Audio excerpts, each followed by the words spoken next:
Now, when we think of the stereotypical bodybuilder workout split, the bro split usually comes to mind.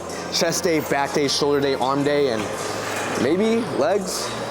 In fact, you just might be running this workout split yourself, but let me explain why I ultimately think that the bro split is overrated if your goal is to maximize muscle growth and what you should be doing instead. So first, I'm going to explain what exactly the bro split is, and then I'm going to go into the 5 most important factors that go into a truly optimized workout program for muscle growth, and then I'm going to grade the bro split on those 5 said factors. So without further ado, let's get into it. Now, the bro split is a workout split where you train 1 or sometimes 2 muscle groups per day, usually for 5 days, so that by the end of the week, well, you train every single muscle group. Now, the classic bro split might look something like this. Day 1, chest day. Day 2, back day. Day 3, shoulders. Day 4, legs. And day 5, arms. Now, I kind of find it ironic that leg day gets lumped all in one day because there's like 3 or 4 muscle groups involved there, but you kind of understand most of the days you're literally only training 1 or 2 muscle groups. All right, so now that we understand what a bro split is, let's go into the 5 most important factors in an optimized workout routine. Now, number 1, and probably most important of all, it fits your schedule. This way you don't actually miss workouts. You see, this is probably obvious, but a workout routine is only good if you can actually stick to it on a consistent basis long term, and because number 2 is an optimized workout split will allow you not only train every muscle group, but train it sufficiently. A good rule of thumb is to aim for at least 8 sets per muscle group per week. Have that be the bottom floor amount of volume you should be incorporating in your workout routine per muscle group. Now, you might be thinking, dude, 8 sets per muscle group, I think I'm like well over that, which is actually not a bad thing. Ideally, the optimal range in terms of volume is 8 to 20 sets per muscle group per week. It's a wide range, but as long as you fall somewhere in between that, you're probably getting enough volume. And just so you know, you can also count muscle groups that are trained secondarily, such as the triceps or front delts on a bench press, as 0.5 sets per set of those exercises. Now, factor number 3 is train every muscle group at least 2 times per week. Now, this makes intuitive sense because, well, providing the muscle a stimulus more often is probably going to yield to better hypertrophy outcomes, right? In fact, I would say that training a muscle group 3 times per week is probably better for hypertrophy than training a muscle group twice per week, barring any complications that might arise from doing too much volume, which actually brings me to the 4th point. And factor number 4 is that an optimized workout routine should try to minimize fatigue so you can perform at your best long term. Now, a very common sign of fatigue is soreness. Ideally, by the next time you train that muscle group again, you want that soreness to be completely gone, or else you're not going to be able to train that muscle group as hard. So essentially, you want to make sure that you're not running into issues with soreness, or else you're technically going to be limiting your gains. But what if the fatigue is not as obvious? Because another sign of fatigue could be you just not progressing on your lifts week after week. If that sounds like you, well, it could be the case that you're just accumulating too much fatigue. And in that case, if you want more personal guidance over on, okay, exactly what I should be doing on both the workout side as well as nutrition, or honestly just getting accountability so that you're still working towards your fitness goals on a consistent basis, then I highly recommend you apply to my exclusive one-on-one fitness coaching program where I do just that. Link in the description, but let's get back to the points. Factor number 5 is you want to be consistently training close to failure, aka you should be training at a high intensity and looking to progressive overload over time. Now, if you're curious about the mechanism behind this, I'm going to get a little bit scientific here. The main driver of muscle growth is mechanical tension. You maximize mechanical tension experienced by the muscle by training as hard as you can. That is, taking an exercise ideally as close to failure, if not to failure, as possible.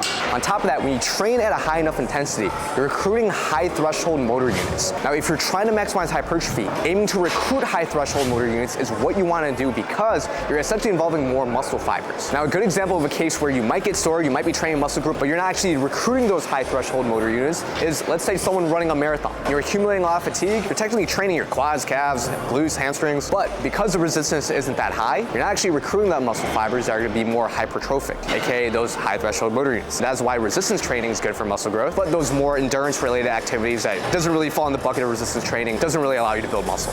I'm gonna add a bonus 6 factor, and this is kind of just my own thinking, but ideally you should be able to complete your workout in under 2 hours. I think for majority of natural lifters, if you go beyond the 2-hour point, you're either not doing things efficiently, you're on your phone too much, or both, and that's not gonna be conducive to making the best gains possible either.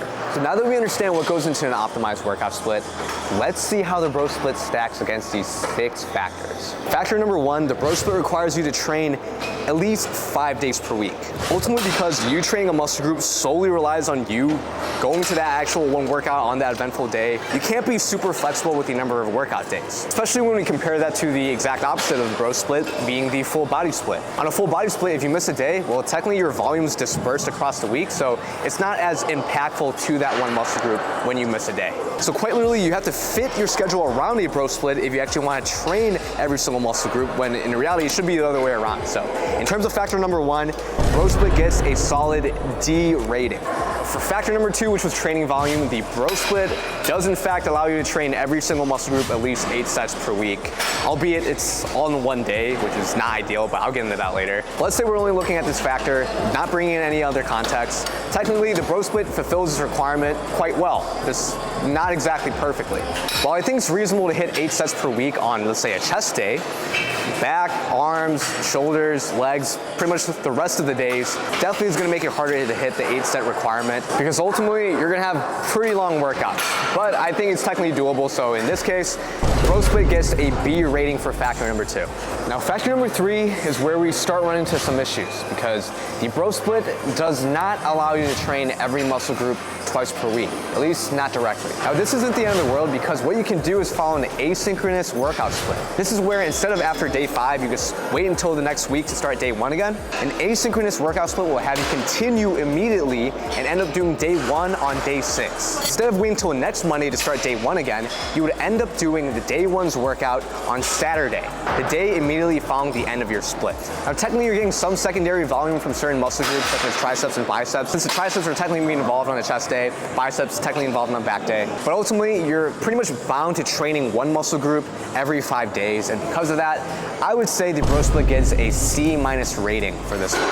Factor number 4 is the bro split is not good at managing fatigue. Now at first glance, because you're only training one muscle group every 5 days, you might think, oh, it should be pretty good at fatigue management then. But there's still a few things to consider. For one thing, you have to be careful of those secondary muscle groups. Specifically, moving from day 5, which is an arm day, to day 1, which is a chest day. If you're hammering your triceps the day before an arm day, it's probably gonna have some impact on your chest day the following day if you're doing an asynchronous split. Now that isn't ideal, but not the end of the world. You can always not do an asynchronous split. However, we also have to consider that we're doing all of our volume for that one muscle group all condensed in one day. That is a whole lot of volume for that muscle group all to do in one workout.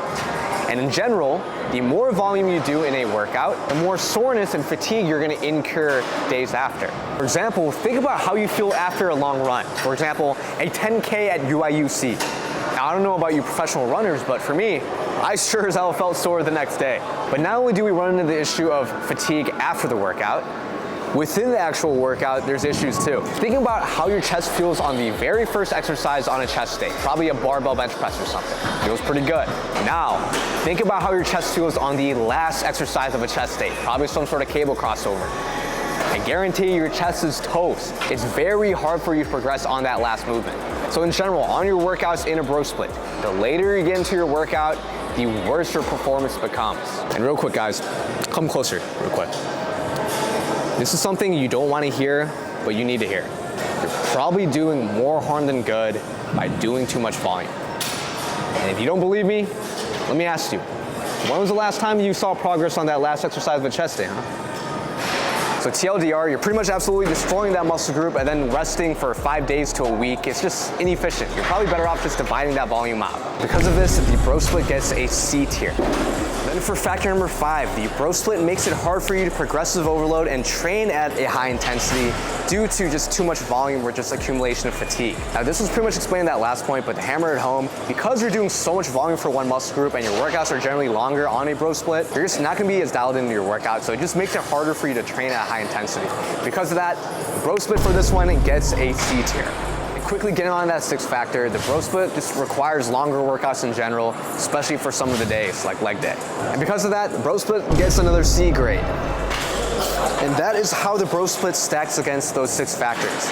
As you saw, it's kind of doesn't do any of them well. In fact, it's pretty bad at optimizing for muscle growth. But The most common argument I hear is, well, you get a good pump when you're doing the bro split. While this is true, you do in fact get a great pump. How good of a pump you get isn't a one-to-one correlating factor with how much muscle growth you experience. But I get it, right? It's super fun to get a pump. It kind of makes you feel like you're actually getting something out of that workout immediately. But if your goal is to maximize muscle growth, I just can't really see a situation where I would recommend the bro split. Ultimately, I feel like you're better off dividing the volume across the week with an upper-lower split, full body split. However, if you want to go 6 days per week, you can do a double PPL. And I hope you understand that you can build muscle doing a bro split. I'm not denying that. I actually did it for the first 1.5 years of my training. But if you're currently doing the bro split, I hope after watching this, you consider maybe experimenting with another split. Kind of try it out, see how you feel with it, right? But with that said, thank you guys so much for watching this video.